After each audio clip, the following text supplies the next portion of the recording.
Good afternoon, everyone. Welcome to the Rangers Review post-match reaction. We weren't with you pre-match.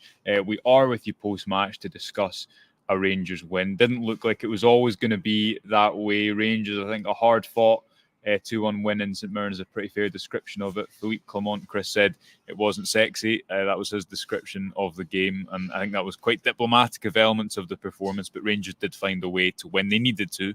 They were only one win in five league matches coming in to this game. I'm sure everyone's been watching it, but a brief summary if you haven't. Rangers went ahead through an own Hamid Diamandi. It's headed the ball back across the face of goal from a corner. Cyril Dessers had a say in the first goal. He would have a say in the second as well. St Mirren went right back up and equalised within, 3 minutes? As that kind of what we've seen quite often from Rangers, mentality comes up a lot, but it's a complacency in moments like that to concede early goals, concede early chances, concede just after they'd gone ahead. Jack Butland was forced to keep them in the game at points, especially before half-time.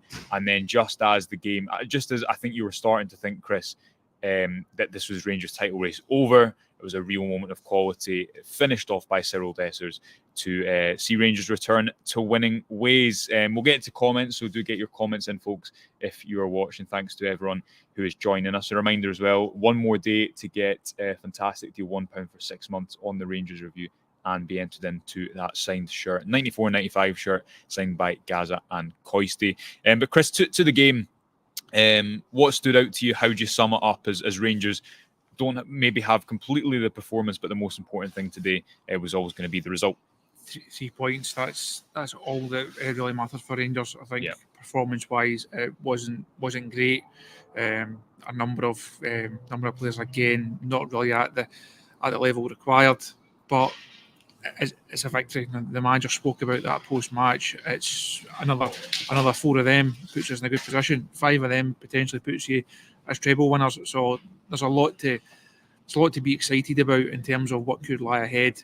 I think that excitement is potentially tempered right now by the level of performances that we've seen, not just from Rangers over the 90 minutes here, but that we've seen over the last few weeks.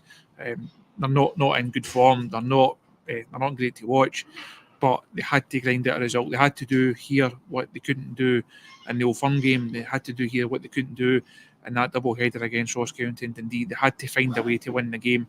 Ultimately, that's all that really matters. But I think the talk over performances, both individually and collectively, there's a time and a place for it.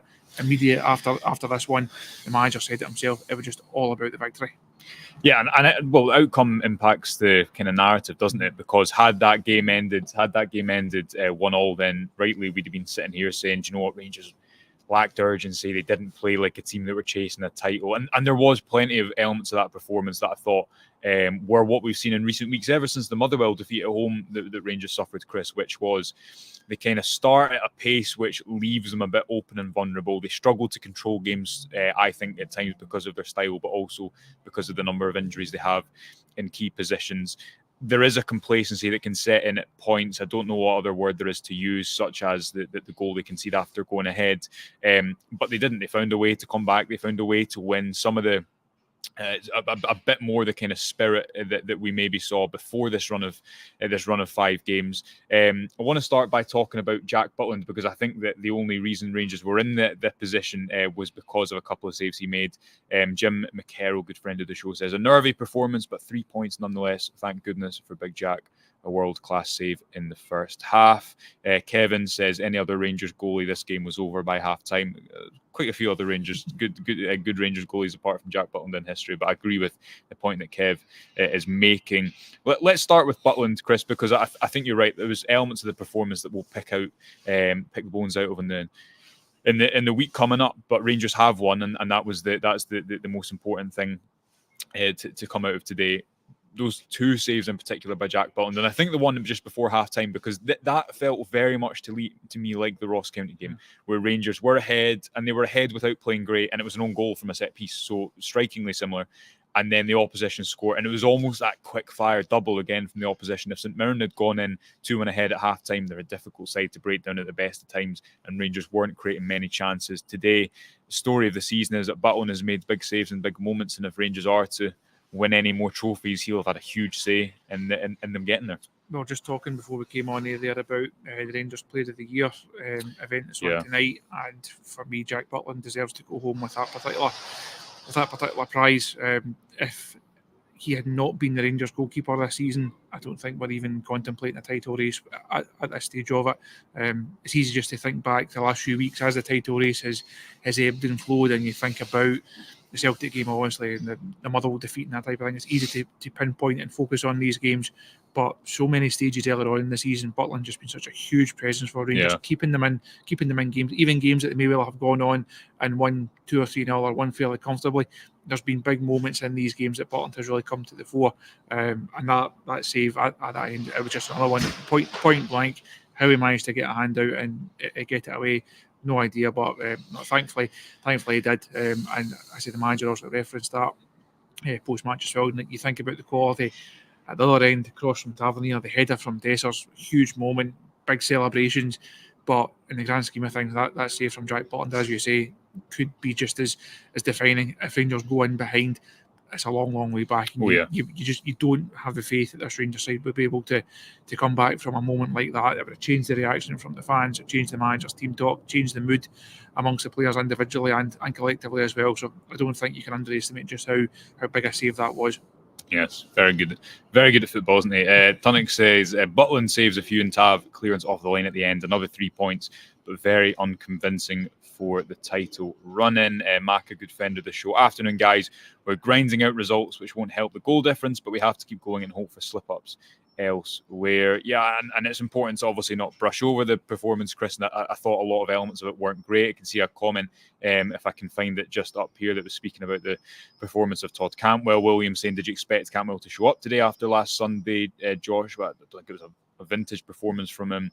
I think Rangers have a lot of the time. Clement in the first half was trying to usher his team to get wide and stretch the pitch because they weren't doing that, and the game was quite end to end. St Mirren are a difficult team to play in particular here, so there wasn't many standouts.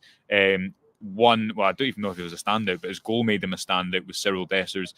Chris, I said last Sunday or Monday that I think he has the mentality to play for Rangers, and I got some agreement on social media and a fair amount of disagreement. The point I was trying to make in the piece, and obviously in Twitter, quite often people read the tweet and not the piece, is that I actually tweeted out about 50 minutes that he was really uninvolved in this game. And in his press conference, which he's just done, which you'll be able to watch on the YouTube channel and read on the website, he actually acknowledges the fact that aesthetically, sometimes he's a striker who doesn't impress you, or he seems like he's on the periphery of games, or you might feel like he's not doing much outside of goals, although he was explaining some of the other parts of his role up top. But even when he's had a game like today, where he's really uninvolved, or like last week where he scores those 2 big goals after a couple of weeks of criticism, nothing really seems to impact him or deviate his mood. And that's why I think he has, while you can question elements of his game, and that's 20 goals for the season now, which isn't a bad total at all for a Rangers striker, certainly not in recent years. While you can question elements of his game, while you can say he misses opportunities and maybe isn't, for a lot of people, the long-term answer. The reason I think he has a mentality is because he can take the pressure, whether that's because he doesn't feel it or he just doesn't go too high or too low. And that's a big moment to keep the title race on, because if Rangers don't get a result today, the title's of course over. It's unlikely enough as it is. He scores the 2 goals last week to take Rangers back to Hampden for an Old Firm Scottish Cup final. So that's my point of view on it, Chris. I mean, how do you see Dessers overall, who remains an enigma? But again, another big moment today and a fantastic header. I know he kind of gets free and it looks like his marker slips, but his movement in the box is probably one of the better bits of his game, and it gets him that free header at the back post today. He's had to carry a lot of burden over the course of the season. One, because it was a big money summer signing, a lot of expectation. If you're brought in at that fee, given some of the leagues that he's played in, clubs that he's played for, there was an expectation that he would score a really healthy level of goals for Rangers. He's also had to carry a burden because he's been the only one that's fit and reliable for most of the campaign. Silva, again, really poor today. There's been a lot of talk about him. There's a lot of talk in January about Rangers going and signing another number 9. Losing Danilo was a huge blow. It's denied the manager the services of another regular centre forward. Roof, not the rotation option at all. No, Roof, that again just can't be relied on in terms of putting together the minutes. So Dessers, whether there may have been times where he had to come out of the team, or you're trying to play him through it, or you give him a break. The manager's not really had the option. He just has had to play him at times, and fair play to him for being able to carry that burden. He keeps coming back. He's missed more than his fair share of chances over the course of the season, but he keeps putting himself in that position. Is he the answer? Is he going to be the number 9 for Rangers heading into Clement's first full season? I would doubt it. I would hope not, because I think they could do better. There must be a striker out there within Rangers' budget who is more complete, who offers more to the side, who brings more to the table. But Dessers is the one they've got. Dessers is the one they have to rely on. And right now, Dessers is the one that's delivering. Silva's not. Other players in that forward line are not chipping in with the goals. Dessers, as you say, 2 goals last weekend at Hampden. Crucial one today, involved in the build up for the first one, putting Bolton under a bit of pressure. Yes, there's flaws. Yes, there's potentially a lot of flaws in there. But right now, Rangers are just about getting through. Dessers are just about getting through. And if he could feasibly end the season on 25 goals, couldn't he? Only 2 of which were scored before Clement arrived. And I think there's a lot of players in that squad who have done a lot less far consistently than him. And listen, he does remain an enigma, pardon me. You go back to that Ross County game where he misses 2 opportunities, and if he scores one, no striker scores every single opportunity. But if he scores one of those, it's a completely different conversation. But you're right in saying that there's not been that rotation option, which at points, as Clement alluded to a few weeks ago, has ensured that Dessers has played when he's not maybe been fully fresh. That goal, I thought was quality from all 3 players. I mean, I see some comments about James Tavernier's performance and outside of the assist being poor, which I think is maybe slightly harsh, because it's a game where he had to do a lot of defending for me. In that second half, it relied on a moment of quality from him to set up the goal for Cyril Dessers. But also, Mohamed Diomande, Chris, so often I think the downfall of Ray, and this game today reminded me a bit of the 1-1 draw under Giovanni Van Bronckhorst that spelled the end of his time at the club, when it just felt like Rangers lacked the ability to break teams down, which is not a new thing. It's a systemic issue. It's a squad building issue. It's why Rangers have needed to fix the recruitment and are hopefully, or it seems as if they're going to try and do that. But we so often that these games, what they've looked like for me is just a lack of idea in the middle of the pitch and a real passing of responsibility. And what Diomande did for that goal, it's not the best pass in the world, but it's one that finally breaks a line. It forces St Mirren backwards instead of playing everything in front of them. It allows Rangers to attack into space instead of just putting balls forward directly. He's very quickly become a very important player for Rangers, hasn't he? And you've noticed really his absence. I think maybe this is what's led people to see how quickly he's become integral to this Rangers side, because you noticed his absence when he wasn't there against Ross County and Dundee. And for me, I think it says a lot about his quality that he's come in and looked as impressive. But I think, as the manager spoke about when you asked him in the press conference, he's shown that he's got the mentality to play for a big club as well. He's come in, he's hit the ground running. He's not thought, I'm here, I've got a contract, I'm going to take 3-4 months to settle in, I'll work my way into it. Came in, was put in the team, performed straight away. As you say, he was missing for a couple of games there. Definitely noticed him. He's come back in. Thought it was really impressive against Hearts last week. Yesterday, it wasn't an outstanding showing. Let's not go overboard on how good he was, but there was definitely a lot to like about him there. And you think to how this squad and how this midfield will evolve and change over the course of the summer. He's the one guy that you can just put a pin in it and say Diomande will be in that midfield next season. Build around him, don't you? You build around him. You'll be a key player. If you get the right players round about him, you go and try and sign another one. Also, a lot of talk about John Lundstrom. Whether Lundstrom's here or not, Diomande for me is playing every single week. He's got that spot, and it's then someone to try and complement him, someone to allow him to go and make those passes, to go and try and get forward. He scored a couple of goals early on, and as well, that's something I've not really seen in the last couple of weeks. Perhaps not getting as many shots away. I'd like to see that come back into his game, but I thought he out of a number of okay performances, I thought he was slightly better than okay. As you say, a number of comments about Tav coming in, but it's another big moment now when Rangers need something to happen. Who do they turn to? It's not Barisic that's putting in that cross. It's not Lundstrom that's doing it. It wasn't Cantwell that was doing it. Once again, it's the captain that stands up. Yes, it's only a cross. It's not a goal. It's not a free kick. He's not showed bottle for the penalty, but he showed quality to get in that position. One of the few times he was able to put a really decent cross in. defender, I think, slips, and that's a mistake on his part. Goalkeeper could maybe do better, but it's a good cross, it's a good header, and it's big players standing up in those moments. And more often than not, and time after time, James Tavernier is that man. I agree with you. Totally on that latter point.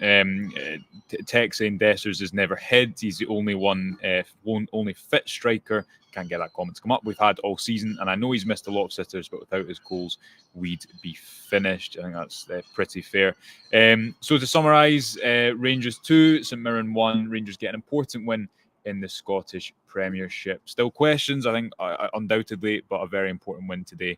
Now a week until their next game against Kilmarnock at Ibrox. Myself and Stevie Clifford will be live in the morning to discuss the game in more detail. We'll be live right throughout the week. And remember, if you've not subscribed, now is as good a time as ever to do so. £1 for 6 months and be entered in that fantastic competition to win a signed 94-95 shirt by Paul Gascoigne and Ali McCoist. The link is in the description. Until then, thanks very much for joining us. Enjoy the rest of your Sunday, and we'll speak to you tomorrow. Bye for now.